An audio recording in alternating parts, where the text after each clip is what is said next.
Okay, guys, the first live on this channel. Let's lay down some pathways. So when it comes to, where's my pen? Handstands and calisthenics skills, really important that we know these progression lines. So we have handstand, balance. We have handstand push-up, and we have press. So these are the most common ones that I get asked about. Let's move you a little bit closer so you can see. Obviously, ask questions if you want me to demo anything, or if you're stuck with any of your skills you're working towards. I have a makeshift table. All right, let's go. So progression line, handstand balance, handstand push-up, and press handstand. Whatever your level, whatever you're working towards, you'll be somewhere on this scale. So if we think ultimate goal, handstand balance is a one-arm handstand, handstand push-up, maybe 90-degree handstand push-up. Press, say Stalder press. So that L-sit, straddle L-sit through the handstand. So Stalder press there. So we need to know what are the increments, what are the things that you need to do bit by bit and slowly progress through these levels. Super important that you know the ones that are slightly easier and the ones that are slightly harder towards the skills that you're working towards. What you don't want to have is big gaps with these progression lines. So for handstand balance, for example, we want to be able to enter. So we need a kick up to the wall. Then we need to learn how to do a heel pull. Then we need to know how to do a toe pull.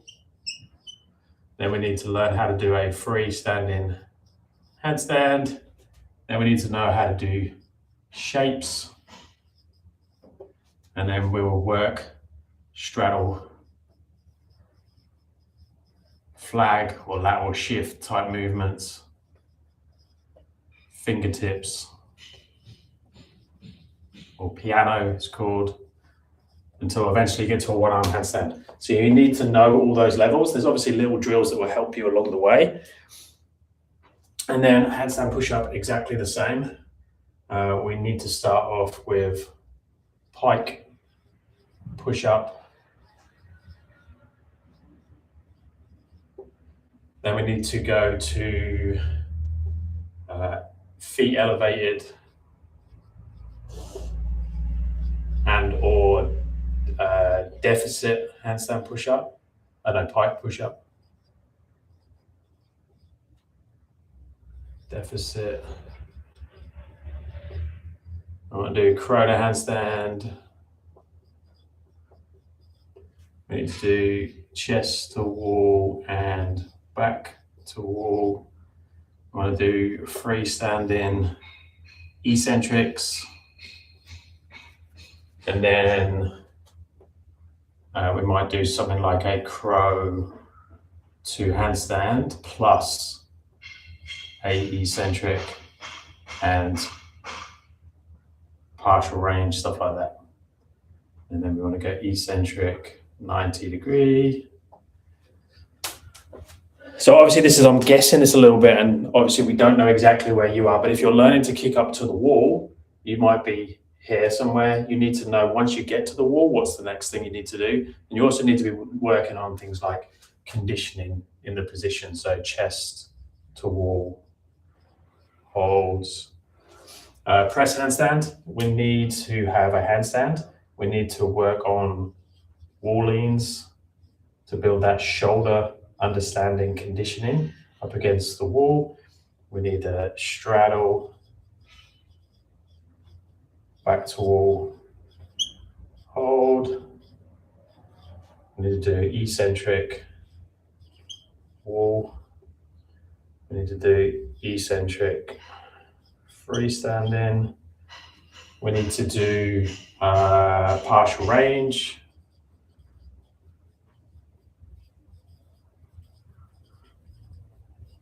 We need to do the straddle press.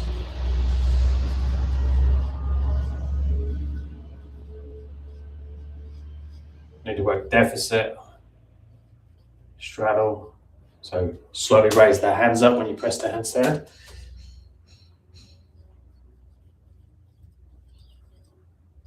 Definite straddle press. And then we need eccentric, Storder, and partials. So that's off the top of my head, just going through the different progressions that you would work towards to get very advanced in your handstand balance, your handstand push-up, your press handstand.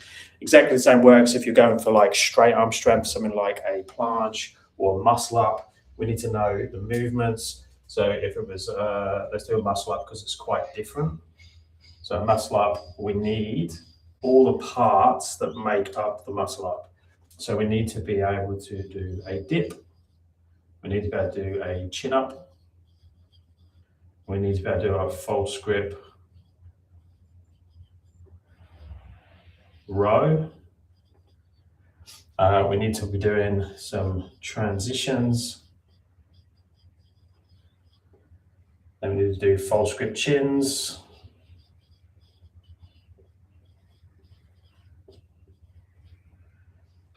We need to be able to do yo-yos, which is going down a little bit and then dip back to there and push back out again. And we need to be able to do eccentrics, and then we can do partial range. So starting this like bent arm position, we could use band assist. So do here, and then we have muscle up, and then you could go to like forward rolls.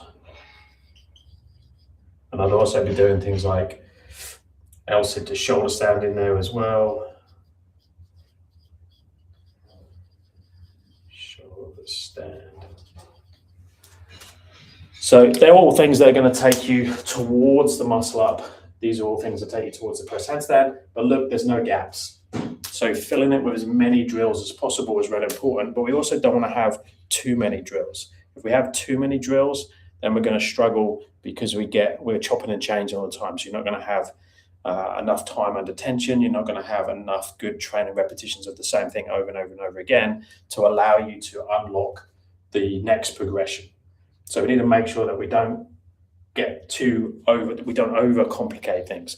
One of the common things as well is with social media now, like Instagram, TikTok and stuff like that, everyone, myself included, will put on like cool drills, like yesterday. So yesterday I put up a hover position. So this position where I hover the head very close to the floor. So you can see me.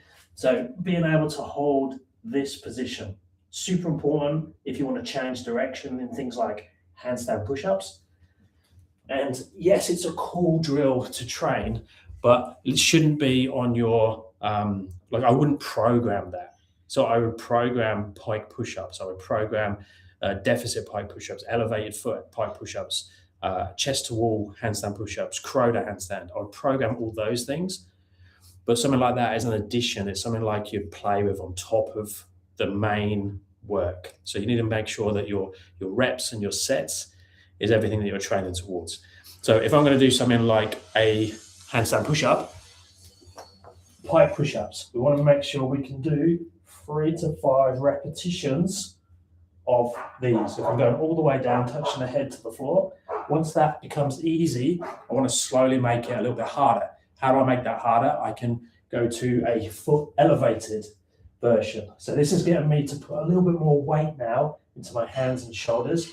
And I'm also starting to mimic the pathway of the actual handstand push-up. So really important. From there, I might go into a chest wall handstand push-up, maybe eccentric to start with.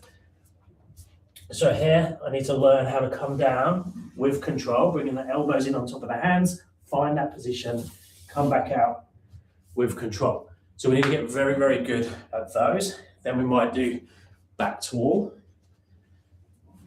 So again, trying to mimic the freestanding version. So the foot against the wall is just giving me enough balance, is helping me with my balance, enough assistance to make sure that I can go all the way down. Then I want to start working freestanding eccentrics. So here, slowly coming down to there, coming back out. And then we want to go, how do I get up? So Corona handstand is really important to teach you that. How do I go up from that position?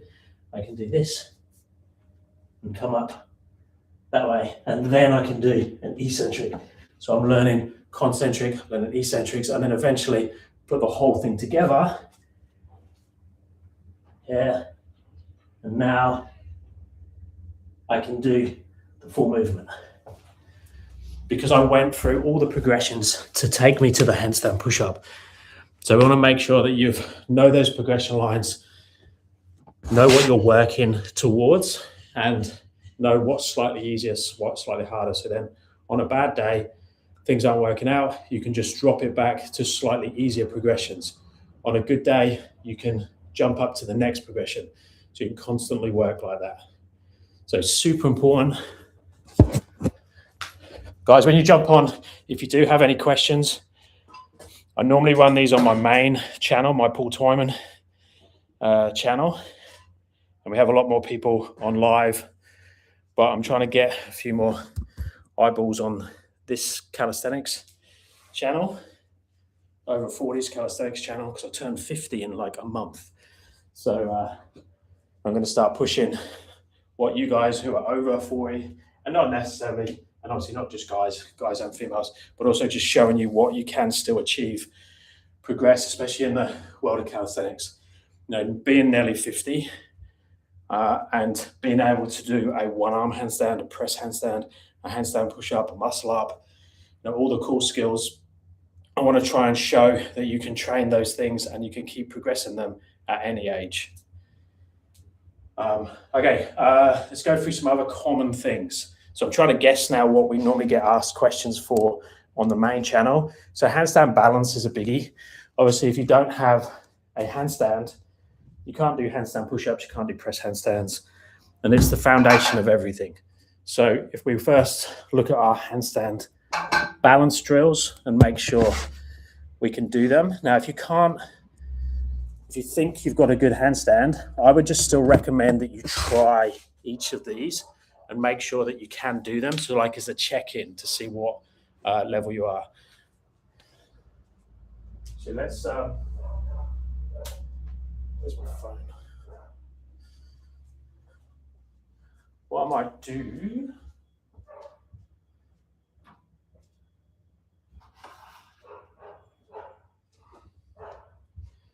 so I'm going to do this as well because I'm trying to grow the following on the TikTok as well. I've got like 70,000 followers on TikTok, but I don't do much with it. So let's stick TikTok live on as well, just for fun. And put that there. So we can have a bit of both. So we're just going to go through the handstand balance progressions. So again, super important that you know the handstand progressions. So we're going to start off with entries. How do we kick up to the wall? There's a couple of different ways to kick up to the wall. So I can kick up like a gymnast, like that, where I'm doing this. I'm not a big fan of this one. Yes, it can get you to the wall. The downside of that is that it's throwing you to the wall really fast. What we ideally want to do is plant the hands down on the wall, on the floor first, shoulders on top of the hands, strong focal point. So I'm there, and then I kick on top. So I'm going up to handstand, then I go to the wall. So that's the goal, is the base is very, very strong, and I just enter on top of the base. So hands, shoulders, focal point, do not change. And that's the same for advanced kick-ups, where I'm kicking up and catching there. It's exactly the same if I go to the wall. It's exactly the same if I jump. Hands, shoulders, focal point, jump on top of the base, and then I might go to the wall.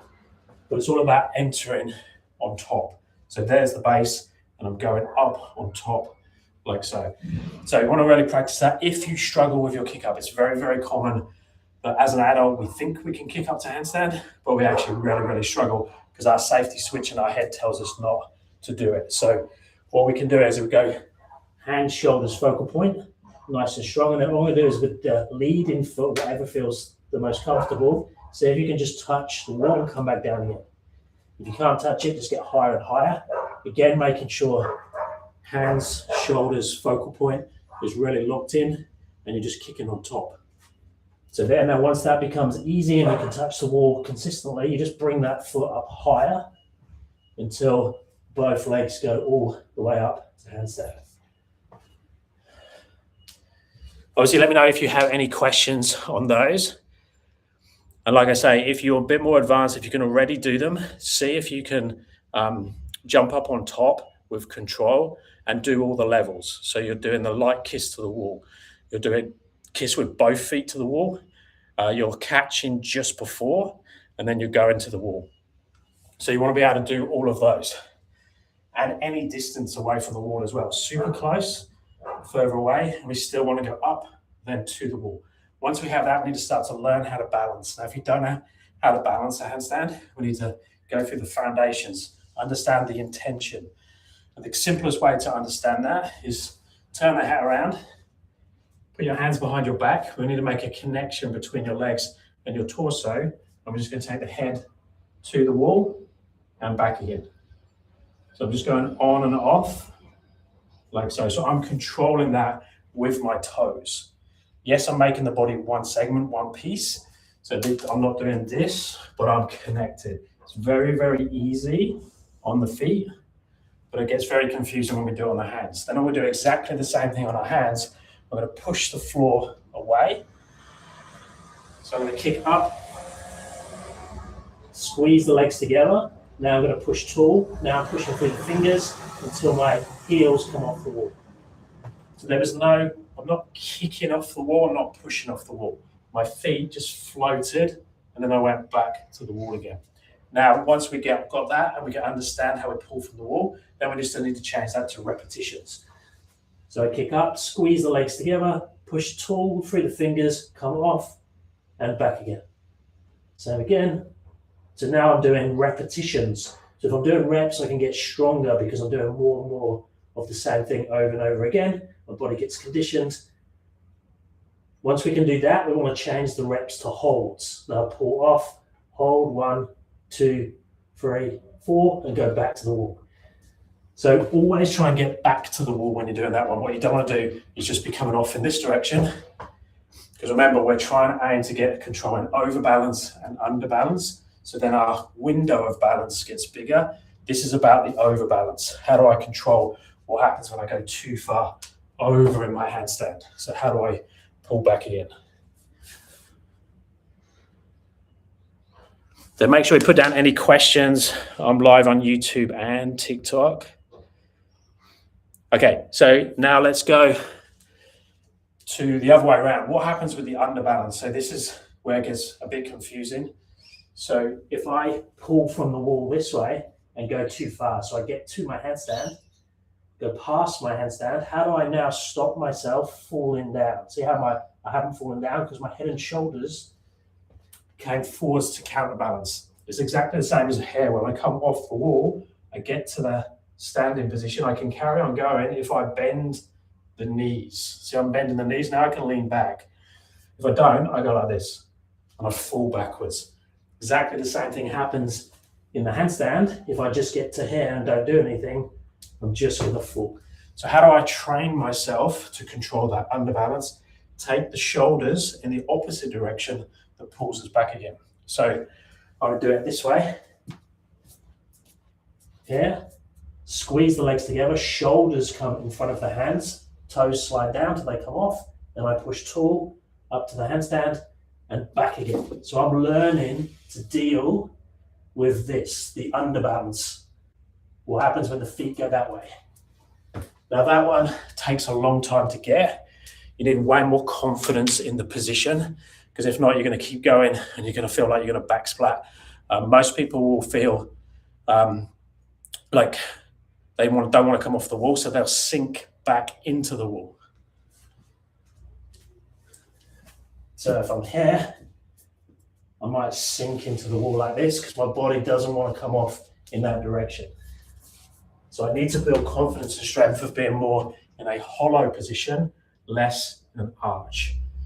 So I want to practice those kick-ups. I want to practice those heel pulls for the overbalance, the toe pulls for the underbalance.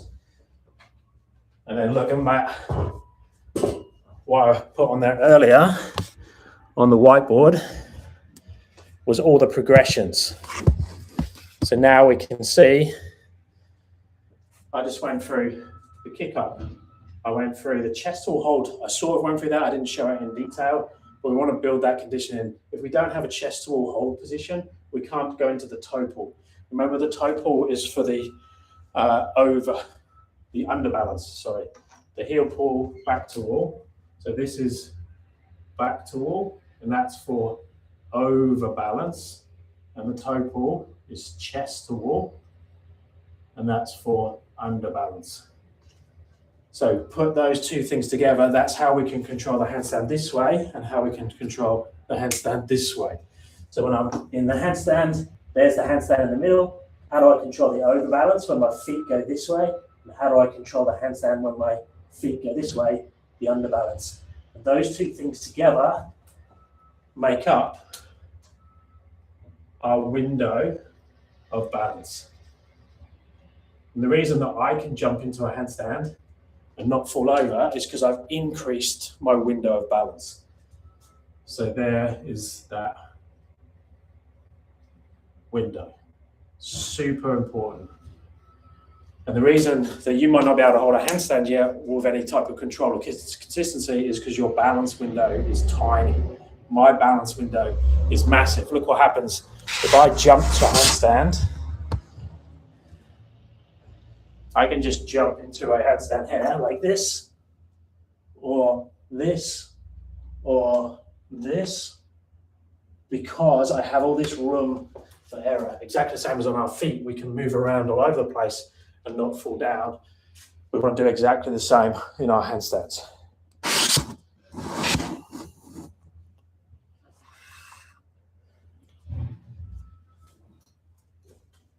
Now, once we become very good at, especially at the heel pull, that back to wall one, and we can pull off for a little bit and hold, then we can start to aim for heel pull and toe pull first for reps, but once we can do that, we want to go for holds. So our max time, we can pull off the wall with control, but return back to the wall. That's the biggie. A lot of people miss that bit, is that they can pull off the wall, but they can't return back. So it's not quality training. It's a bit like hit and miss. We need to make sure that we've got repetition that equals holds. So if I'm back to wall, I'm going to practice not just coming on and off the wall like this. I need to come off the wall and hold. 1, 2, 3, 4, 5, as long as I can, but I must return back to the wall. So that's overbalance, balance work using the heel pull. I'm not kicking off the wall. I can do exactly the same with toe pull. Now I can pull off. I can do reps, but I can also pull to that position and do holds.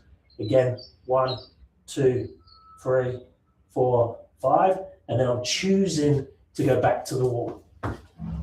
So that's the biggie. I'm choosing to return back. That's showing control in the underbalance, and way around shows control in the overbalance. So then we have the balance foundations that we can then just keep growing and get bigger and bigger and go through our entries, our heel pulls, our toe pulls. We increase the window of balance. We can then start practicing that in the middle of the room. Because we've got these holds, we can then go on to the biggie, which is the freestanding holds.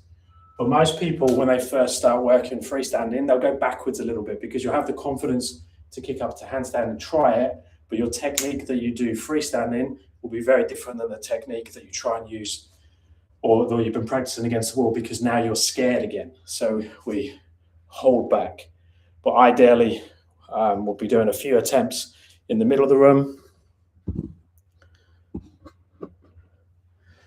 Okay, we just had a question on here. So, hi Paul, love your work. Just wondering why the second channel. I've been just playing around with YouTube because my main channel is just my name, so Paul Twyman, and also I have majority of my following is slightly older like me, so I'm about to turn 50. So I just wanted to target that audience and make sure that I'm not missing people. So I'll still be putting content on my main channel, my main Paul Twyman channel, but I'll also be putting relevant content and try and grow this channel as well for over 40s. It doesn't mean you need to be over 40 to watch the videos or get anything from the content. It's just more of just like a targeted, I'm playing the YouTube game, trying to get more following. So what I was just talking about in terms of the handstand balance is what I'd make sure you're doing is some attempts here. It might be successful. Great. If it is, continue to do that. If not, do like 1 or 2 attempts. And if you fail, maybe 2 to 3 in a row, then go to the wall, do your heel pulls, do your toe pulls. So we're not just training. We're not just training this, because that's the mistake most people make. Actually, most people go directly to that. They don't do any of this. They go straight to this, and then they spend 5,000 repetitions trying to kick up in the middle of the room, and they might be successful. This is like you see the kids at school in the playground doing this, and now eventually some of them will get a handstand. But as an adult, we work much better having more of a structured reps and sets and slowly building conditioning and confidence to go into a freestanding handstand. So I'd recommend that you're doing this part plus some of this, and it means you're in this gray area. So it might be 80% here and 20% there of your time. And then what will happen is session to session, week to week, month to month, that ratio will change. So you might change there so you get 50-50, and you want to do it in terms of how your body feels on the day. Because especially with handstand balance, some days it's fantastic, some days it's completely off. So when it's off, we need to do more of those. When it's on, we can do more of that. Now, in conjunction with that, depending on how much time you have, what level you have, as an addition, I would also start to integrate shapes. So your shapes are tuck and straddle. And what you'll find is if you become very good at tuck, straddle, and straight and can move between the two, you can basically do anything when it comes to handstands because you have all the foundations. So straight, tuck, and straddle. Now, the easiest way to train them to start with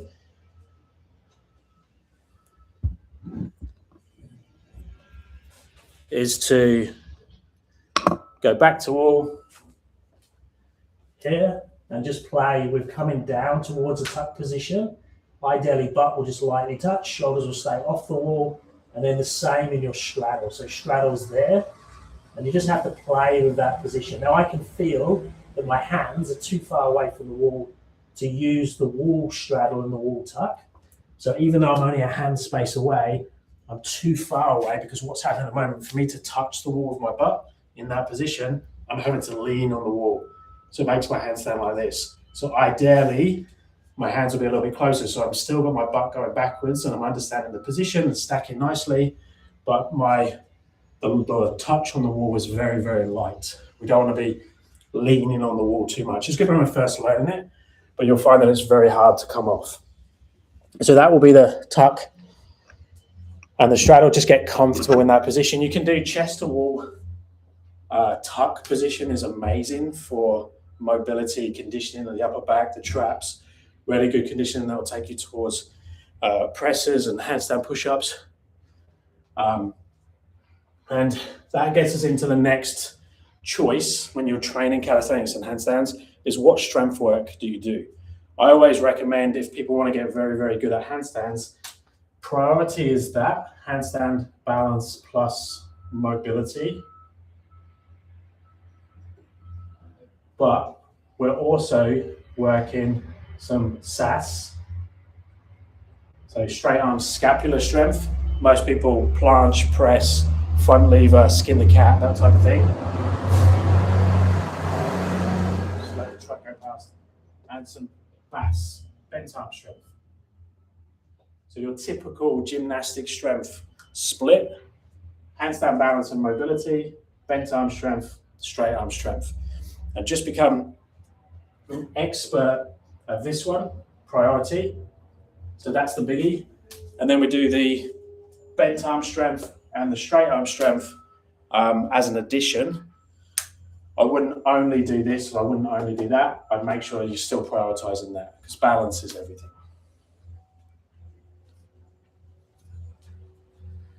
I'm going to disappear soon. Do we have any questions before I come off? I know this is I've gone live on my newer YouTube channel. Guys, if you're on TikTok, I'm on YouTube at the same time. My YouTube channel is linked in my bio. My main one is Paul Twyman, but I also have another one called Over 40 Calisthenics. So if you're interested for longer form content, that's where you'll find it, both on those two channels, where I go into a lot more tutorials and tutorials and like demonstration videos on there.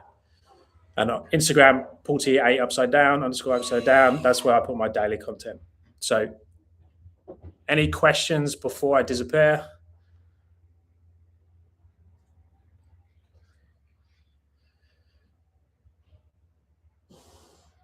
Cool. You can always reach out, DM me, message me on any platform. If I don't respond, message me again. Just sometimes I'll miss stuff. Okay, guys, I'm going to disappear. It's the first time on live on the Over 40 Calisthenics channel, so it was a good test. Let me know if you have any requests. Obviously, check out the website as well, www.paultwyman.com.au. I have my online courses and my app.